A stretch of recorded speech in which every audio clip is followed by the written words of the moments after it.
नमस्कार दोस्तों, मैं डॉक्टर सर्वेश कुमार। आप सभी को आपके अपने यूट्यूब चैनल पर हार्दिक स्वागत। दोस्तों, आज हम चर्चा करेंगे डायबिटीज के कॉम्प्लिकेशन के बारे में। देखा जाए तो डायबिटीज का जो पेशेंट है डे बाय डे इंक्रीज कर रहा है, डे बाय डे बढ़ ही रहा है। इसका रेशियो देखा जाए तो बहुत ज्यादा बढ़ा है। ऐसे देखा जाए तो हर फैमिली में एक दो डायबिटीज के पेशेंट मिल ही जा रहे हैं। डायबिटीज का कुछ कॉम्प्लिकेशन है, लेकिन जो मोस्ट कॉमन कॉम्प्लिकेशन उसी के बारे में हम आज चर्चा करेंगे।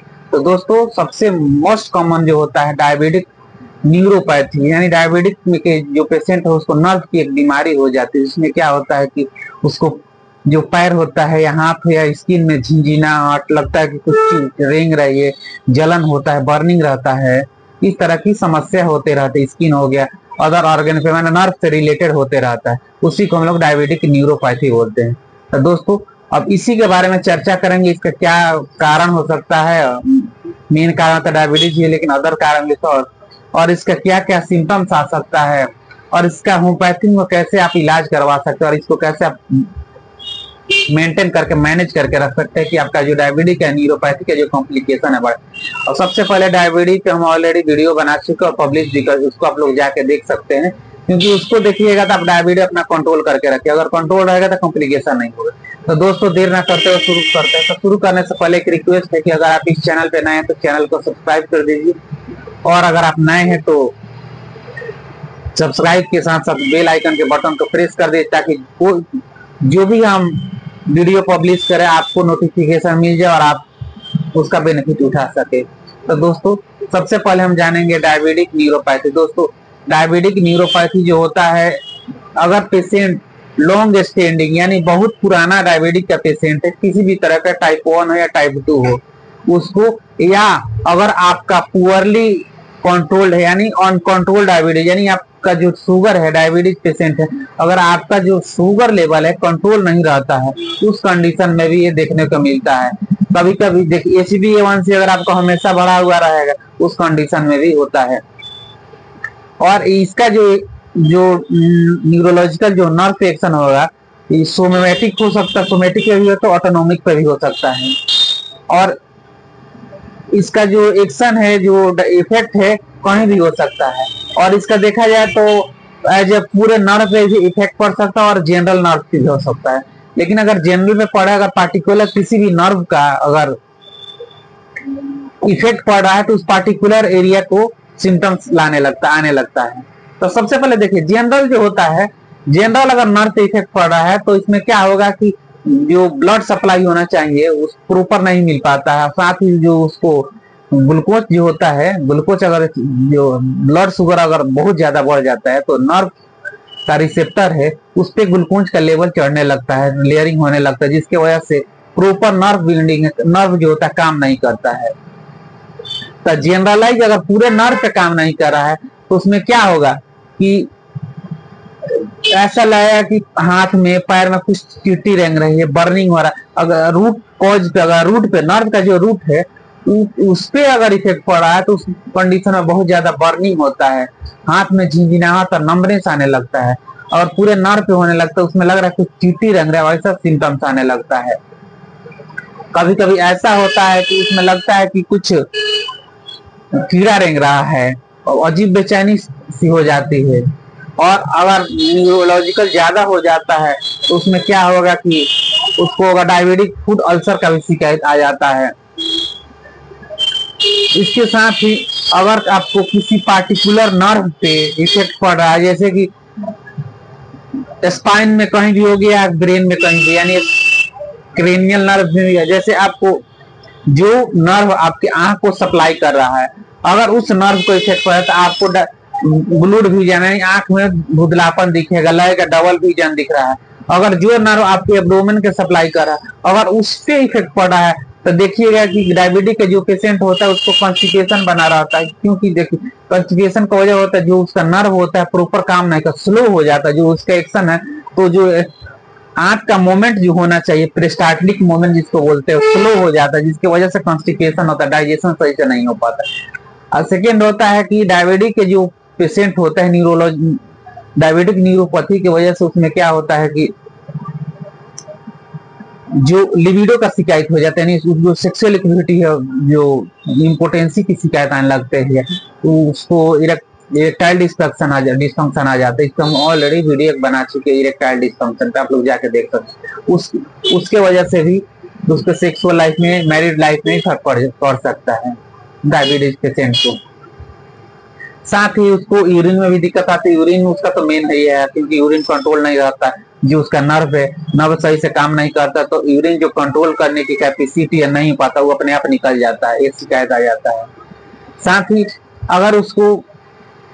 अगर उसके कान पे पड़ जा रहा है, तो उसको कान में के जो नर्व सप्लाई कर रहा है, अगर उस पे पड़ रहा है, उस नर्व पे, तो क्या होगा कि कभी कभी टिनिटस, यानी कान में अजीब सेंसेशन, टिनिटस माने अजीब आवाज आने लगता है, कुछ रेंग रहा है, कुछ सीटी बज रहा है, ऐसा सेंसेशन कान में आने लगता है। ये भी एक डायबिटिक न्यूरोपैथी का ही कॉम्प्लिकेशन है।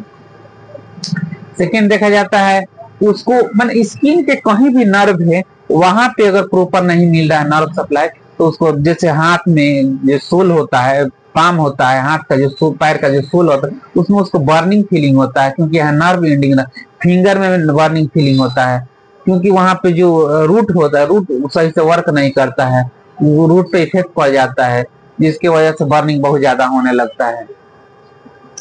कभी कभी ऐसा होता है कि उसको अगर कहीं घाव हो गया है, कहीं अल्सर हो गया, तो जल्दी ठीक नहीं, क्योंकि वहां पे जो नर्व सप्लाई जो होना चाहिए, ब्लड सप्लाई सही से होता नहीं है, जिसकी वजह से डायबिटिक न्यूरोपैथी की वजह से जो हार्ट है, हार्ट में भी इफेक्ट पड़ सकता है, हार्ट का पेशेंट को भी इफेक्ट पड़, जैसे कि अगर उसको क्या होगा, ब्लड सप्लाई नहीं मिलेगा, तो जो कोलेस्ट्रॉल का लेवल है बढ़ने लगता है, जब कोलेस्ट्रॉल का लेवल बढ़ेगा, उसकी वजह से जो आपको हार्ट को ब्लड सप्लाई कर रहा है, उसको इफेक्ट एंजाइना वगैरह आ सकता है, जैसे हार्ट में पेन, चेस्ट पेन आने लगते हैं, एंजाइना के सिम्टम्स आने लगता है।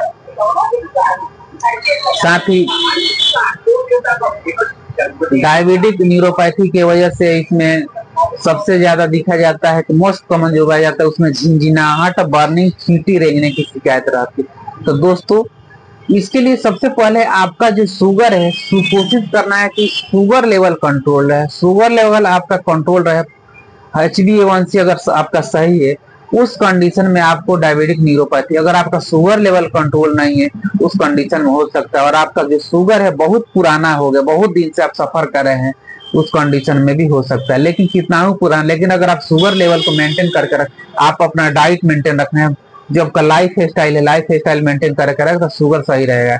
आप शुगर के लिए प्रॉपर डाइट लीजिए, मेडिटेशन लीजिए, मेडिकेशन कीजिए, ये सब कर रहे हैं तो आपका शुगर कंट्रोल रहेगा, तो आपको डायबिटिक न्यूरोपैथी की समस्या नहीं है। क्योंकि अगर दोस्तों अगर डायबिटिक न्यूरोपैथी की समस्या हो गई, तो बहुत क्रिटिकल सिचुएशन आ जाता है, इसकी वजह से आपको डायबिटिक फुट अल्सर मेन समस्या आने लगता है। तो दोस्तों, अब हम चर्चा करें होम्योपैथिक मेडिसिन के बारे में। दोस्तों, अगर डायबिटिक न्यूरोपैथी हो गए, तो होम्योपैथिक मेडिसिन आपको सिर्फ नहीं करना है, क्योंकि दोस्तों क्या वजह है, कितना दिन से है, आप अपने डॉक्टर से प्रॉपर गाइडेंस में अगर ट्रीटमेंट लेना तो ज्यादा बेटर रहेगा। तो दोस्तों, अब होम्योपैथिक मेडिसिन के बारे में चर्चा करेंगे, जो मोस्ट कॉमन यूज होता है, जो आपके नॉलेज के लिए हम बता रहे हैं, आपके अंदर कॉन्फिडेंस लाने के लिए बता रहे हैं कि आपको अगर डायबिटिक न्यूरोपैथी हो गया, तो आपको होपलेस होने की जरूरत, आप अपने अंदर कॉन्फिडेंस रखिए, आपको श्योर है कि डायबिटिक का न्यूरोपैथी जो कॉम्प्लिकेशन है, धीरे धीरे करके खत्म हो जाएगा, और आपको जो समस्या है उससे आगे बढ़ने नहीं जाएगा। तो दोस्तों, हमारी सबसे पहली मेडिसिन आती है पिक्रिक एसिड। पिक्रिक एसिड किसी भी तरह का नर्व में इफेक्ट पड़ता है, उसके वजह से भी हो सकता है, किसी भी कारण से हो रहा है, तो उसको अगर ले रहे हैं पिक्रिक एसिड 30 की 4 गुण 3 बार, तो अच्छा। नेक्स्ट होता है आपको हाइपेरिक। अगर आपको स्पाइन में कोई इफेक्ट हो गया है, स्पाइन में डायबिटिक न्यूरोपैथी हो गया, उस कंडीशन में अगर हो रहा है, तो हाइपेरिकम ले सकते हैं, हाइपेरिकम 30 की 4 गुण 3 बार। अगर आपको लिबिडो यानी सेक्सुअल एक्टिविटी और न्यूरोलॉजिकल अदर हो गया है, तो आप एसिड फास्ट 30 की 4 गुण 3 बार। अगर बहुत ज्यादा है तो एसिड फास्ट मदर टिंचर भी आप 15 गुण 3 बार आधा कप पानी से ले सकते हैं।